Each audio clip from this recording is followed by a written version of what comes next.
नमस्कार मित्रों, क्या हाल है। ईश्वर से प्रार्थना करूंगा कि बढ़िया हाल हो। अब हम बढ़ रहे हैं हमारी किताब के इस किताब के आर्थिक विकास वाली किताब के लास्ट पार्ट की ओर, जिसका नाम है उपभोक्ता अधिकार। इसके बाद ये किताब पूरी हो जाएगी। क्या नाम है किताब के पाठ का? उपभोक्ता अधिकार। सबसे पहले नाम है उपभोक्ता। तो उपभोक्ता कौन होता है? देखो, उपभोक्ता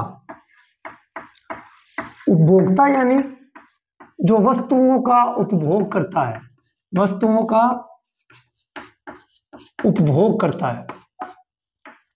जो भी वस्तुओं का उपभोग करेगा वो उपभोक्ता कहलाएगा। अभी भी कहते समस्या कुछ बारह हो रही है कि रहे हो कि वस्तु को उपभोग आपली भाषा में बोला तो जो भी वस्तुओं को यूज लेता है, वस्तुओं को यूज करने वाला, वस्तुओं को यूज करने वाला क्या होगा? उपभोक्ता। यानी कोई भी वस्तु हम बाजार से खरीद के लाएंगे, उसको यूज करेंगे तो हम क्या कहलाएंगे? उपभोक्ता। जैसे मैंने ये शर्ट पहन रखा है तो ये शर्ट मैंने जहां से खरीदा तो वहां का मैं क्या हो जाऊंगा? उपभोक्ता, क्योंकि मैं इसको उपभोग कर रहा हूं, इसको यूज कर रहा हूं। तो जो भी वस्तुओं को यूज करता है वो उपभोक्ता कहलाता है। यहां तक कोई दिक्कत नहीं है। अब ये उपभोक्ता है, इसको कुछ अधिकार दिए गए हैं, उपभोक्ताओं को कुछ अधिकार दिए गए हैं। तो ऐसा क्या हुआ कि भी उपभोक्ताओं को अधिकार देने की जरूरत पड़ेगी? या ऐसा हुआ ही क्यों कि अधिकार जैसी कोई चीज भी बनी? इसके पीछे भी कारण है। देखो, इसके पीछे भी कारण है कि उपभोक्ता जो है वो चीजें कहां से लाएगा? भी हम जो चीजें हैं वो कहां से खरीदते हैं? अब तो चलो ऑनलाइन खरीदने लग गए, वरना चीजें जो खरीदते हैं वो बाजार से तो खरीदते हैं। वो ऑनलाइन बाजार है, एक ऑफलाइन बाजार हो गया। यानी हम क्या करते हैं? बाजार से चीजें खरीदते हैं। कहां से खरीदते हैं? बाजार से। बाजार से हम क्या करते हैं? चीजें खरीदते हैं। अब वहां पर क्या होता है? वहां पर कुछ समस्या हमारे साथ हो सकती है। जैसे हो सकता है कि जो दुकानदार है वो हमसे ढंग से बिहेव ना करे, यानी हमारे साथ अनुचित व्यवहार करे, हमसे ढंग से बात ना करे, या अभद्र भाषा का प्रयोग कर ले। ये भी हो सकता है। हो सकता है कि वो हमें खराब वस्तु दे दे, खराब वस्तु दे दे। ये भी हो सकता है। हो सकता है वो हमें मिलावटी वस्तु दे दे। जैसे अभी पकड़े जाते हैं ना, घी वगैरह में मिलावट की जाती है, मिलावटी वस्तु दे दे, शुद्ध वस्तु ना दे। ये भी हो सकता है। हो सकता है, नहीं हो सकता? हो सकता है कि वो हमारा शोषण कर ले, वो हमारा शोषण कर ले। वस्तु बताए कितने की, दे दे, फिर कहते हम वापस कर देंगे, आप आ जाना, फिर से ले लेंगे अगर समझ पसंद ना आए तो, और उसके बाद पसंद ना, वापस ना ले। छोटी मोटी वस्तु तो चल जाए, बड़ी वस्तु जैसे मान लो आपने कोई सोने का हार लिया 2 या 2.5-3 लाख का, और आपको पता चला कि उसने 2.5 लाख का हार दिया, जबकि उसके अंदर जो एक्चुअली में सोना था वो 1 लाख का ही था। तो आपके साथ तो 1.5 लाख का नुकसान हो गया, नहीं हो गया? आपका शोषण हुआ, नहीं हुआ? यानी कहने का मतलब ये है कि उपभोक्ताओं को अधिकार की जरूरत क्यों पड़ी? क्योंकि बाजार के अंदर जो है एक भी उपभोक्ता जो है या ग्राहक जो है, उसके साथ हो सकता है कि दुकानदार अनुचित व्यवहार कर ले, ये भी हो सकता है। हो सकता है उसको खराब वस्तु दे दे, ये भी हो सकता है। हो सकता है कि मिलावटी वस्तु दे दे, ये तो होता ही है, घी वगैरह में मिलावट कर दी, मिठाइयों में मिलावट कर दी, या अन्य किसी चीज में मिलावट कर दी, ये भी हो सकता है। या हो सकता है कि वो उपभोक्ताओं का शोषण ही कर ले, जैसे कि मैंने अभी हार का आपको उदाहरण बताया था। तो इन सब से बचने के लिए क्या किया जाता है? उपभोक्ताओं को अधिकार दिए जाते हैं। तो क्या ये अधिकार प्रारंभ से हमारे पास थे? नहीं। इन अधिकारों के लिए भी हमने क्या की है? लड़ाई की है। इन अधिकारों के लिए हमने क्या की है? लड़ाई। कैसे? प्रारंभ में सबसे पहले जो है बाजार में किसी प्रकार के कोई अधिकार या कोई नियम कानून नहीं थे। प्रारंभ में बाजार के अंदर कोई भी नियम नहीं था, कोई अधिकार नहीं था, कोई कानून नहीं था, जिसके कारण बाजार के अंदर जमाखोरी बढ़ने लग गई। यानी क्या करने लग गए? जो दुकानदार थे वो वस्तुओं को इकट्ठा करते, अपने पास इकट्ठा करते रहते, जिससे बाजार में उसकी कमी आती। जैसी कमी आती उसका मूल्य बढ़ता, और मूल्य बढ़ता तो उसे बेच देते। दूसरा, काला बाजारी करने लग गए। काला बाजारी, ब्लैक में देने लग गए वस्तुओं को। यानी जैसी वस्तु की कमी है, वस्तु है नहीं तो कहते हैं इतना नहीं, इतना मिल से, तो हिम्मत ना लगे से दे देशो, तो छुपा छुपा के देने लग गए, काला बाजारी करने लग गए, मिलावटी वस्तुएं बेचने लग गए। मिठाइयों में मिलावट कर दी। मेवा था, मेवे के अंदर आधा आलू मिलाया, बेच दिया। घी था, उसके अंदर मिलावट कर दी, शहद में मिलावट कर दी, या आटे में, किसी में भी मिलावट कर दी, मिलावट करके बेचने लग गए। ये सब चीजें क्या हुई, मार्केट में धीरे धीरे बढ़ने लग गई, जिससे क्या हुआ, जो ग्राहक है उसको नुकसान होगा, उसके स्वास्थ्य भी फर्क पड़ेगा। तो इसके लिए क्या हुआ, 1960 में सबसे पहले उपभोक्ता आंदोलन चालू हुआ। कब हुआ, 1960 में। 1960 में सबसे पहले उपभोक्ता आंदोलन प्रारंभ हुआ। 1960 में सबसे पहले उपभोक्ता आंदोलन प्रारंभ हुआ, यानी उपभोक्ताओं के लिए बाजार में कुछ नियमों की जरूरत है। उपभोक्ताओं के लिए बाजार में कुछ नियमों की जरूरत है, ये चीज समझते हुए कुछ संस्थाओं ने क्या किया, उपभोक्ता आंदोलन चालू किया और जगह जगह पर अपने संगठन बनाए। उन संगठनों के तहत उन्होंने क्या की, अलग अलग जगह पर कार्रवाई की, जहां पर कालाबाजारी होती थी, जहां पर जमाखोरी होती थी, जहां पर ये मिलावटी वस्तु बेची जाती थी, उन जगहों पर जाके जांच की।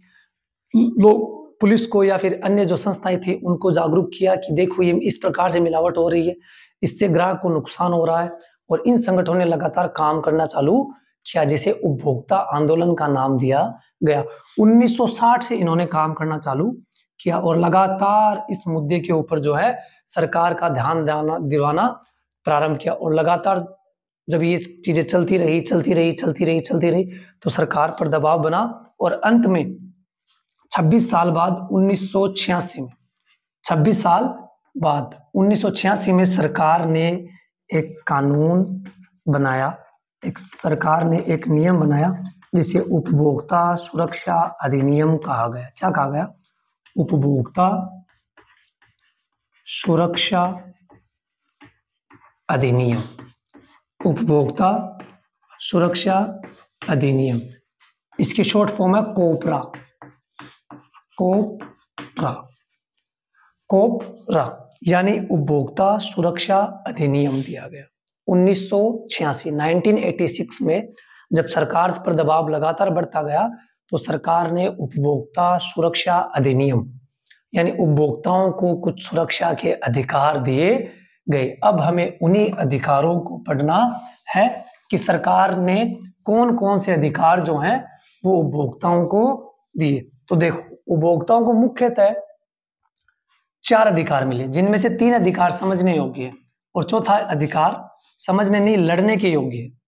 पहला अधिकार क्या है, पहला अधिकार है वस्तुओं की जानकारी। वस्तुओं की जानकारी, वस्तुओं की जानकारी।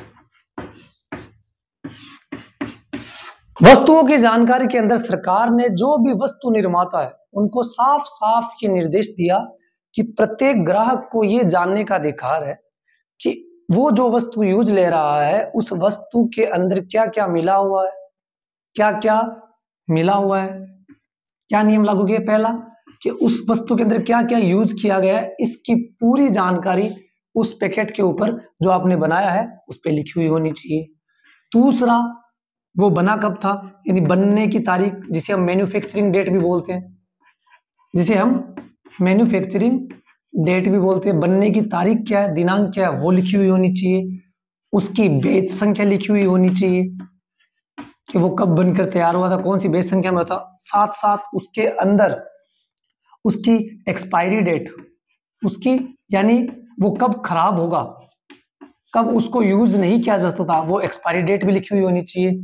उसका एमआरपी लिखी हुई होनी चाहिए, मैक्सिमम रिटेल प्राइस, अधिकतम खुदरा मूल्य, हिंदी में बोलते हैं इसको अधिकतम खुदरा मूल्य, ये भी लिखा होना चाहिए। इसका मतलब क्या होता है वो बताऊंगा आपको। साथ साथ उसको बनाया किसने, उसका पूरे का पूरा पता लिखा हुआ होना चाहिए कि इस वस्तु को यहाँ पर बनाया गया है। यानी कहने का मतलब ये है कि एक वस्तु जो बन रही है उस वस्तु की पूरी जानकारी जो है वो जो यूज कर रहा है उस उपभोक्ता के पास होनी चाहिए, ताकि वो चुन सके। ये भी आगे अधिकार है, चुनने का अधिकार, यानी ताकि वो उन वस्तुओं को चुन सके अपनी इच्छा के अनुसार, उनके पीछे ये सब चीजें देखकर कि कब वो एक्सपायर होंगी, कब वो बनी है, उसकी बेस संख्या कितनी है, बनाने वाले की कंपनी कहाँ है, मतलब उसका पता कहाँ पर है, एमआरपी कितनी है। एमआरपी से क्या फायदा होता है कि जब किसी वस्तु पर एमआरपी लिख दी जाती है मैक्सिमम रिटेल प्राइस, अधिकतम खुदरा मूल्य, ये लिख दिया जाता है तो उससे ज्यादा के ऊपर उसको कोई भी दुकानदार नहीं बेच सकता। मान लो किसी पेन के ऊपर कोई पेन बेच रहा है, नॉर्मल सा उदाहरण लो, किसी पेन के ऊपर एमआरपी लिखी हुई है एमआरपी 10, तो अब उसे आप पूरे भारत में कहीं भी बेचो, आप उसे 10 रुपए से ज्यादा पे नहीं बेच सकते, यानी आप उसे 11 रुपए पे नहीं बेच सकते। आप उसे 5 पे बेच सकते हो, 6 पे, 7 पे, 8 पे, 9 पे, 10 पे, लेकिन 10 से ज्यादा पे नहीं बेच सकते। ये एमआरपी से फायदा होता है। तो इससे कस्टमर को फायदा हो जाता है कि चाहे उतने पैसे नहीं ले सकता। जैसे अब कपड़ा है, अब मान लो ये शर्ट ही मान लो, इस शर्ट पे कहीं भी एमआरपी नहीं लिखा, तो हो सकता है कोई किसी दुकान में तो ये मेरे को 200 रुपए में मिल जाए, किसी में 2000 में मिल जाए, किसी में 250 में मिल जाए, किसी में 500 में मिल जाए। लेकिन अगर इस पे एमआरपी लिख दिया 500 रुपए, तो अब ये मेरे को 500 से कम में ही मिलेगा या 500 पर ही मिलेगा, 500 से ज्यादा पर मिल सकता नहीं है। ये फायदा होता है एमआरपी से। एक्सपायरी डेट से आपको पता है, जैसे ही किसी वस्तु पर एक्सपायरी डेट लिखी होती है, हम वो चेक कर लेते हैं। एक्सपायरी डेट के बाद वस्तु को बेचना पूर्ण रूप से बैन है, प्रतिबंध लगाया हुआ है कि अगर किसी भी वस्तु की एक्सपायरी डेट जा चुकी है तो उस वस्तु को बाजार में बेचा जा सकता नहीं है। अगर वो बेची हुई मिली तो निश्चित रूप से कार्रवाई होगी ही होगी। तो ये सब फायदा होता है जब वस्तुओं की पूरी जानकारी व्यक्ति को प्राप्त होती है। तो एक तो ये नियम दिया गया, ये वस्तुओं की जानकारी का अधिकार मिला। क्या अधिकार मिला? वस्तुओं की जानकारी का अधिकार उपभोक्ताओं को मिला। और क्या अधिकार दिया गया? इसके अलावा अधिकार दिया गया सुरक्षा का अधिकार। किसका अधिकार? सुरक्षा का अधिकार, सुरक्षा का अधिकार। ये क्या है भाई? इसके बारे में बात करते हैं।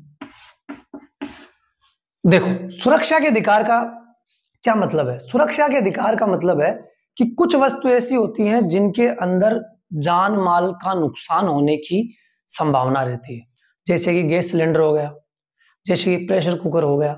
तो ऐसी वस्तुएं जिनके अंदर सुरक्षा का बहुत ज्यादा ध्यान रखना जरूरी है, ऐसी वस्तुओं के अंदर सरकार ने यह कहा है कि ऐसी वस्तुओं को बनाते समय उन वस्तुओं को पूर्ण रूप से सुरक्षा के सभी नियमों के तहत बनाया जाना जरूरी है।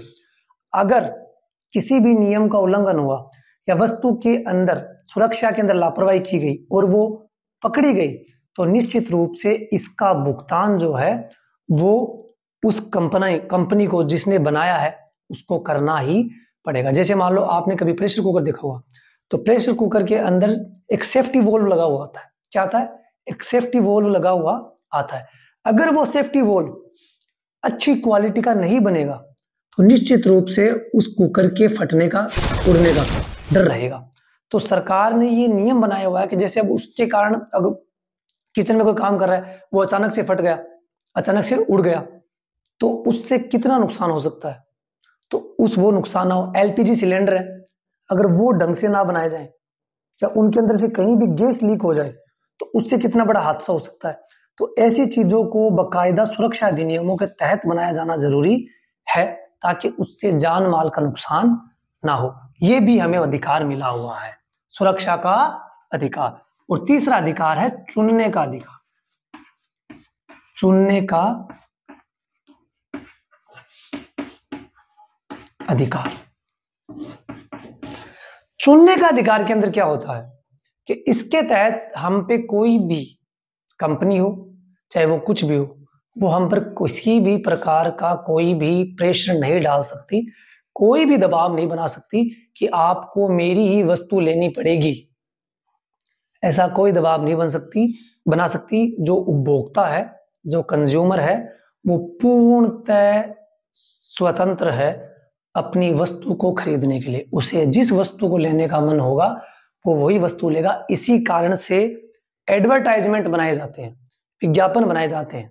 वो विज्ञापन इसी कारण से बनाए जाते हैं ताकि विज्ञापनों में हमें आकर्षक रूप से लुभाया जा सके। इसके खिलाफ भी कानून है कि अगर कोई विज्ञापन बना और उसके अंदर ग्राहकों को आकर्षक करने के लिए अगर गलत चीजों का प्रयोग किया गया, गलत जानकारी दी गई और वो गलत जानकारी अगर कंज्यूमर पकड़ लेता है तो उसके खिलाफ भी केस होगा और उसे भी उसके खिलाफ जो है मुआवजा देना पड़ सकता है अगर वो दोषी साबित हुआ तो। इसीलिए कंपनियां जो है वो विज्ञापन बनाती है तो उनमें बकायदा नीचे इतने छोटे छोटे अक्षरों में कुछ लिख देती है जानकारियां जो हमें दिखाई देती ही नहीं है। तो ये 3 अधिकार है जो हमें उपभोक्ता अधिकार सुरक्षा अधिनियम के तहत मिले। उपभोक्ता सुरक्षा अधिनियम जो बनाया था 1986, उसके तहत हमें ये 3 अधिकार मिले हैं। और जो चौथा अधिकार मिला है वो इन तीनों से भी जरूरी है। वो क्या अधिकार है? वो अधिकार है प्रतिनिधित्व का अधिकार। प्रतिनिधित्व का अधिकार, प्रतिनिधित्व का अधिकार, या इसका दूसरा नाम भी क्षतिपूर्ति निवारण अधिकार। क्षतिपूर्ति निवारण अधिकार। क्षतिपूर्ति निवारण अधिकार। इस अधिकार के तहत क्या बात है, देखो सुनो। इस अधिकार में है कि मान लो कि हमने आपको 3 अधिकार दिए कि आपको वस्तुओं को पूरी तरीके से जानने का अधिकार है, आपको सुरक्षा का अधिकार भी दे दिया, आपको चुनने का अधिकार दे दिया। इन तीनों के बावजूद भी अगर आपका शोषण हो जाता है, इन तीनों के होने के बावजूद भी अगर आपको गलत वस्तु प्राप्त हो जाती है, इन तीनों के होने के बावजूद भी अगर आपको यह महसूस होता है कि मेरे साथ बाजार में गलत हुआ है, अनुचित व्यवहार हुआ है, मिलावटी वस्तु मिल गई है या मेरा शोषण हुआ है, तो आप उसके बाद भी आपके पास एक और अधिकार बचता है जिसका नाम है क्षतिपूर्ति निवारण अधिकार। इस अधिकार के तहत क्या किया गया है? 3 स्तर पर 3 अदालतें बनाई गई हैं, 3 उपभोक्ता केंद्र बनाए गए हैं जहां पर जाकर हम शिकायत कर सकते हैं और हमारी शिकायत सुनी भी जाती है, उस पर फैसला भी लिया जाता है और हमें न्याय भी प्राप्त होता है। 3 स्तर पर 3 बनाए गए हैं। ये रुपयों के आधार पर बनाए गए हैं, वस्तुओं की, रुपए कितने की वस्तु है उसके आधार पर बनाए गए हैं। सबसे पहला अधिकार है जिला के स्तर पर। किसके स्तर पर? जिला के स्तर पर। जिला अदालत, जिला अदालत, जिला अदालत, जिला अदालत। जिला के स्तर पर कौन सा केंद्र है? जिला अदालत। इसके अंदर कोई भी अगर 20 लाख तक की वस्तु के अंदर अगर हमें ये लग रहा है कि हमारे साथ कुछ भी गलत हुआ है, 20 लाख तक की वस्तु के साथ हमें अगर ये लग रहा है कि हमारे साथ कुछ भी गलत हुआ है, 20 लाख रुपए तक की वस्तु है, उसमें हमारा शोषण हुआ है, चाहे हमें गलत दे दी, कुछ भी हो गया, तो हम जिला अदालत के अंदर जाकर हमारी शिकायत को दर्ज कर सकते हैं। मान लो वस्तु 20 लाख से ऊपर की है। किससे ऊपर की है? 20 लाख से ऊपर की है और 1 करोड़ की है, के बीच है। किसके बीच है? 1 करोड़ या 1 करोड़ की है। या तो वस्तु का रुपए 20 लाख से ज्यादा है या 1 करोड़ से कम या 1 करोड़ है। अगर इतने रुपए की वस्तु है तो हम फिर जिला स्तर पर नहीं जाएंगे, हम जाएंगे राज्य स्तर पर। किस पर जाएंगे? राज्य स्तर पर। और राज्य स्तर पर कौन सा केंद्र है? तो राज्य स्तर पर केंद्र है राज्य आयोग। कौन सा आयोग? राज्य आयोग। हम इसमें जाएंगे, हमारी शिकायत दर्ज कराएंगे और फिर हमारी जो प्रक्रिया है वो न्याय पाने की प्रारंभ होगी। अब मान लो वस्तु 1 करोड़ से भी ज्यादा महंगी, अगर 1 करोड़ से भी अधिक की वस्तु है तो अब क्या करें? अब हम जिला राज्य आयोग पर भी, राज्य स्तर पर भी नहीं जाएंगे, अब हम जाएंगे राष्ट्रीय स्तर पर। किस पर जाएंगे? राष्ट्रीय स्तर पर।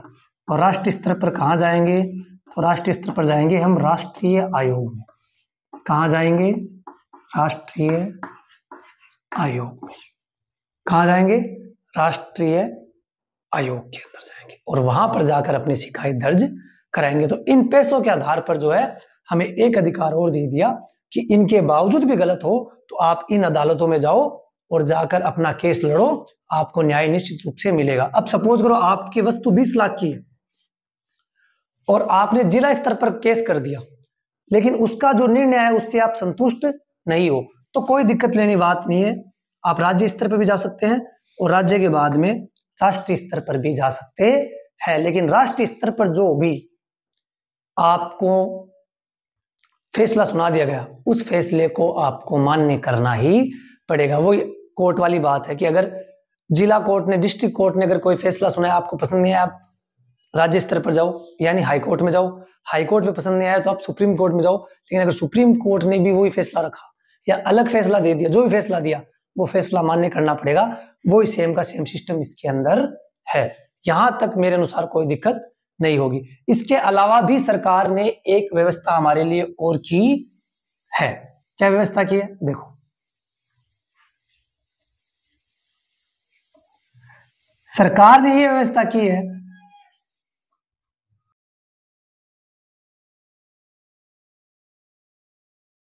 इसके लिए वस्तुओं की गुणवत्ता अच्छी है या नहीं है। वस्तुओं की गुणवत्ता अच्छी है या नहीं, यानी कोई भी वस्तु बनी हुई है उसकी क्वालिटी अच्छी है या नहीं है। कोई भी वस्तु बनाई हुई है उसकी क्वालिटी अच्छी है या नहीं है। खास करके दो स्तर पर, किस पे? ग्राहकों के स्वास्थ्य पे और सुरक्षा पे। इन दो स्तरों पर। किन स्तरों पर? एक तो वस्तु जो है वो ग्राहकों के स्वास्थ्य के लिए और एक वस्तु ग्राहकों की सुरक्षा के लिए। इन दो स्तरों पर वो वस्तु अच्छी है या नहीं है, इसके लिए सरकार ने कुछ मानक तय किए हैं, कुछ चिन्ह तय किए हैं, जिन्हें हम बोलते हैं एक ISI और एक एग मार्क। ISI और एग मार्क, ये कुछ ऐसे चिन्ह हैं जिन चिन्ह के द्वारा आप जो है ये देख सकते हैं कि अगर ये चिन्ह किसी भी वस्तु पर बने हुए हैं तो आपको टेंशन लेने की जरूरत नहीं है, उस वस्तु की क्वालिटी निश्चित रूप से अच्छी है। ये सरकार ने तय किया है कि ये चिन्ह उन्हीं वस्तुओं को मिलेंगे जिन वस्तुओं की क्वालिटी जो है वो अच्छी होंगी, ग्राहकों की सुरक्षा पे और ग्राहकों के स्वास्थ्य के लिए उन्हीं को मिलेंगे। आपने देखा होगा कई वस्तुओं पर ऐसे आपको ISI इस टाइप से, मैंने तो सही नहीं बनाया थोड़ा ढंग से, लेकिन इस टाइप से शायद ये ऐसे होता है, क्या पता, ऐसे होता है, इस टाइप से एक निशान बना हुआ मिलता है ISI चिन्ह मिलता है। या आपने सोने के ऊपर देखा, सोने के ऊपर आपको इस प्रकार का चिन्ह मिलेगा, एक इस प्रकार का सा, बीच में एक ब्लू कलर का डॉट होगा, इस प्रकार का चिन्ह मिलेगा। इस प्रकार के चिन्ह इसीलिए मिलते हैं कि इन चिन्हों को आप देखो और उन चिन्हों को देखकर आप निश्चिंत हो सकते हो कि ये वस्तु जो है क्वालिटी में अच्छी है और इनको लेने के अंदर बिल्कुल भी किंचित मात्र भी सोचने की आवश्यकता नहीं है। इसके तहत, इसके साथ हमारे उपभोक्ताओं को जागरूक करने के लिए, उपभोक्ताओं को जागरूक करने के लिए सरकार ने उपभोक्ता दिवस भी निश्चित किया है। एक दिन निश्चित किया है जिसे उपभोक्ता दिवस कहा जाता है। और वो हम कब मनाते हैं? तो हम उपभोक्ता दिवस मनाते हैं 24 दिसंबर को। कब मनाते हैं? 24 दिसंबर को। 24 दिसंबर को उपभोक्ता दिवस के रूप में मनाया जाता है, ताकि इस दिन जो विभिन्न संगठन हैं वो लोगों को अलग अलग तरीके से जागरूक कर सके। इसके तहत अब एक लास्ट नियम बचा है, हम वो और पढ़ लेते हैं, जो उपभोक्ताओं को अधिकार के तहत दिया गया है, वो है RTI 2005। अगर बोलूं तो इंग्लिश में बोलूं तो right to information, right to information. थोड़ी थोड़ी आओ इंग्लिश मान ज्यादा तो आओ भी पढ़ा ना। राइट टू इंफॉर्मेशन, सूचना का अधिकार, सूचना का अधिकार। इसके अंदर क्या है अभी? तो इसके अंदर सरकार ने ये नियम बनाया है कि पूरे भारत का कोई भी व्यक्ति, पूरे भारत का कोई भी व्यक्ति किसी भी सरकारी विभाग की, किसी भी सरकारी विभाग की किसी भी जानकारी को, किसी भी सरकारी विभाग की, सिर्फ आर्मी वगैरह को छोड़कर किसी भी सरकारी विभाग की किसी भी प्रकार की जानकारी को चाहे तब और बहुत कम पैसों में और बहुत कम समय में प्राप्त कर सकता है। सिर्फ उसे RTI नियम का पता होना चाहिए। उसे एक शायद 5 या 10 रुपए की रसीद कटती है, उस रसीद के अंदर अपना प्रश्न लिखना है कि मुझे इस विभाग की ये जानकारी चाहिए। जैसे मान लो कि आप कहीं रह रहे हो, वहां की नगर पालिका है, आपको ये पता नहीं कि अब की बार नगर पालिका के अंदर कितना रुपया है, तो आप सूचना पाने के अधिकार के तहत लिख सकते हो कि मैं इस जिले का निवासी हूं और इस जिले की नगर पालिका में अब की बार के बजट में इसको कितना रुपए दिया गया। तो आपको बहुत कम समय में, शायद 30 दिन का समय होता है, इतने दिनों के अंदर आपको जो है वो जानकारी प्राप्त हो जाती है। इसके तहत आप बहुत सी प्रकार की जानकारियां प्राप्त कर सकते हैं, और करते ही नहीं, बहुत सारी प्रकार की जानकारी प्राप्त करते भी हैं। बहुत से ऐसे उदाहरण भरे हुए पड़े हैं जो जानकारी भी प्राप्त करते हैं और उन जानकारियों का सही उपयोग भी करते हैं। ये है सूचना पाने का अधिकार। इतने अधिकार जो हैं वो हमें हमारी सरकार ने हमें प्रदान किए हैं। इसी के साथ ये पाठ यहीं पर खत्म होता है और हमारी एक और किताब पूरी होती है। धन्यवाद। अब मिलेंगे अगली वीडियो में।